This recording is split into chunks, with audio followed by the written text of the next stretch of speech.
बिहार वासियों के लिए खुशखबरी। पटना और दरभंगा के बाद जल्द एक और एयरपोर्ट से उड़ान भरेगा प्लेन।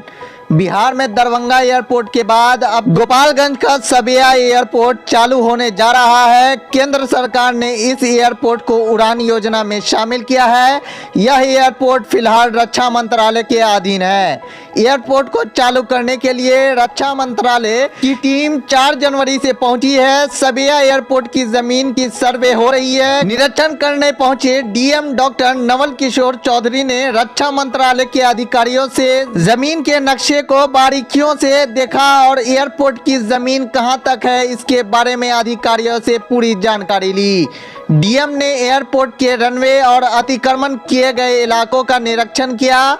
उन्होंने रनवे के पास अतिक्रमण करने वाले लोगों को 7 दिनों के अंदर खाली करने का आदेश दिया है। वहीं एयरपोर्ट के किनारे अतिक्रमण कर पक्का मकान बनाने वाले को 30 दिन का खाली करने के लिए अल्टीमेटम दिया गया है। डीएम ने कहा है कि अतिक्रमण करने वाले को प्रशासनिक नोटिस पहले भी दे चुकी है।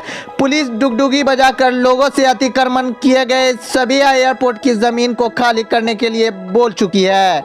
अब निर्धारित अवधि तक एयरपोर्ट की जमीन को खाली नहीं करने पर प्रशासन बुलडोजर एक्शन शुरू करेगी। वहीं आपको बता दें कि सबिया एयरपोर्ट को अंग्रेजों ने बनाया था। सबिया के इस एयरपोर्ट का इतिहास काफी पुराना है। अंग्रेजों ने 1868 में सबिया में 517 एकड़ में फैले इस जमीन पर हवाई अड्डे को बनाया था। चीन के नजदीक होने के कारण रक्षा और दृष्टिकोण से यह हवाई अड्डा काफी संवेदनशील था। आजादी के बाद रक्षा मंत्रालय ने इस एयरपोर्ट को ओवरटेक करने के बाद इसे विकसित करने की जगह उपेक्षित छोड़ दिया था। वहीं जेडीयू के सांसद डॉक्टर आलोक कुमार सुमन ने इस एयरपोर्ट को चालू करने के लिए लोकसभा में कई बार मांग उठाई थी और हाल में ही केंद्रीय रक्षा मंत्री राजनाथ सिंह से मुलाकात कर सर्वे के लिए रक्षा मंत्रालय की टीम भेजने की मांग की थी। सांसद की पहल पर रक्षा मंत्रालय की टीम 4 जनवरी से आकर जमीन का सर्वे कर रही है।